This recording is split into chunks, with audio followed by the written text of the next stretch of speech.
नमो नमः मित्रों, प्लीज़ संस्कृत से चैनल में आप सभी का हार्दिक स्वागत एवं अभिनंदन है।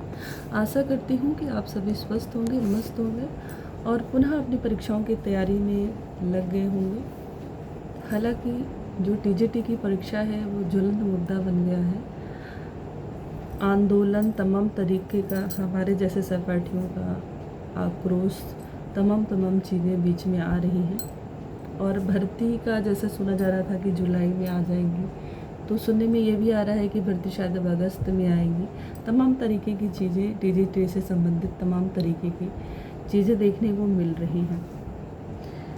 और इसका यदि सबसे बड़ा कारण कहा जाए तो मेरे हिसाब से इसका सबसे बड़ा कारण जो है वो ये है कि आयोग के द्वारा अंक ना बताना। शॉर्ट लिस्ट में जो चयनित अभ्यर्थी हैं उनको किस हिसाब से चयन किया गया है और कट ऑफ क्या रही है, इसको स्पष्ट ना करने का एक बहुत बड़ा कारण है विद्यार्थियों का आक्रोश। यदि ये चीज़ें हुई होती तो शायद इतना आक्रोश ना होता, इतने तरीके के आंदोलन ना होते।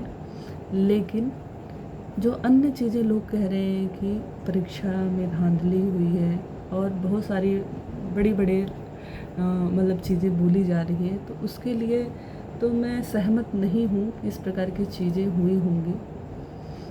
अगर मैं अपने सब्जेक्ट की बात करूँ, संस्कृत की, तो बहुत सारे अभ्यर्थी मुझसे पूछ भी रहे थे कि आप कौन सी विषय से टीजीटी की परीक्षा दी है और आपका स्कोर क्या रहा है। जो मुझसे नए जुड़े हैं और जो शुरू से जुड़े हैं उनको पता है, मैंने बताया था अपने पहले ही वीडियो में जब अपनी मना स्थिति को मैंने व्यक्त की थी रिजल्ट आने के बाद, तो मैंने बताया था कि मैं संस्कृत विषय से तैयारी कर रही थी टीजीटी की और मेरा 121 प्रश्न सही था, जैसा ओमार सीट हमने मिलाया था उसके अकॉर्डिंग।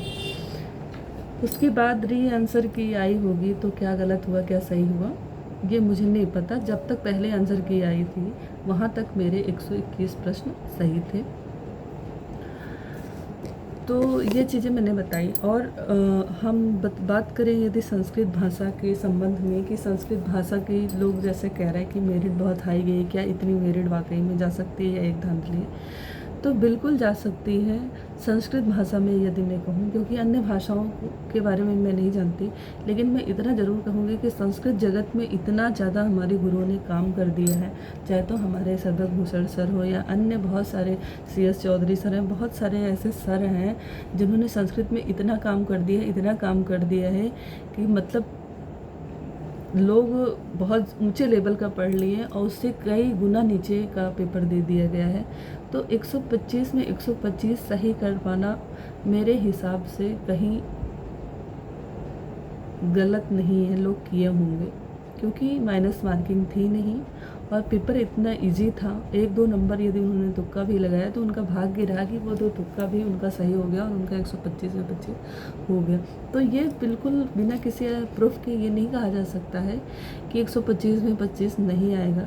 पेपर इजी था, जाहिर सी बात है आ सकता है, क्योंकि संस्कृत जगत में इतना कार्य हुआ है कि इसमें कोई संदेह नहीं कि कोई 125। और इसका आप चाहे 2021 का भी रिजल्ट उठा के देख लीजिए तो वहाँ पर भी 23 या 23 गए थे मेरिट।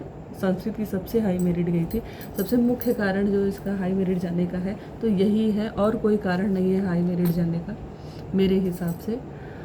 और बहुत सारे अभ्यर्थी मुझसे पूछ रहे थे कि मैम आप कौन सी भाषा से टीजीटी की तैयारी कर रही हैं और आप कैसे अपनी तैयारी कर रही हैं और कैसे पढ़ाई करती हैं, मतलब तैयारी करने के लिए कौन कौन सी किताबों को आपने पढ़ा है।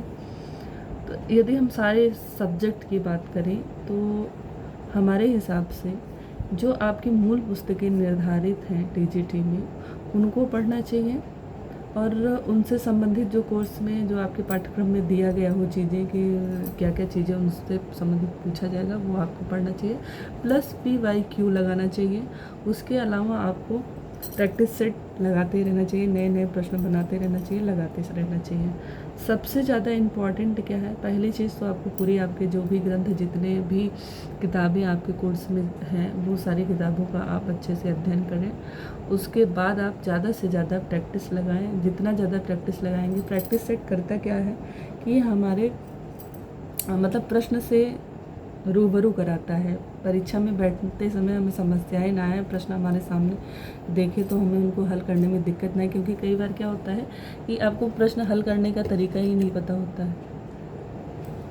ये मतलब प्रश्न जब तरीका ही नहीं पता होता है कि कैसे हमको, जब नहीं आ रहा उस स्थिति में हमको कैसे प्रश्नों को हल करना है, जब आ रहा है तो हमको कितना धैर्य धारण करके प्रश्न हल करना है। तो ये सब चीज़ें हमको प्रैक्टिस सेट से सीखने को मिलता है, क्योंकि जब हम उसको लगाते हैं तो हमारा गलत होता, फिर हमें लगता है कि पिछली बार हमने ये गलती की तो गलत हो गया, आगे हम धीरे धीरे अपने आप को इम्प्रूव करते जाते हैं। तो कहने का मतलब ये है कि जितना ज़्यादा ज़रूरी है आपका पाठ्यक्रम में निर्धारित पुस्तकें हैं, उतना ही ज़रूरी आपका प्रैक्टिस सेट है। जितना ज़्यादा से ज़्यादा अभ्यास करेंगे, प्रैक्टिस सेट लगाएंगे, उतना ही आपका स्पीड बढ़ेगा और प्रश्नों से आप रूबरू होंगे।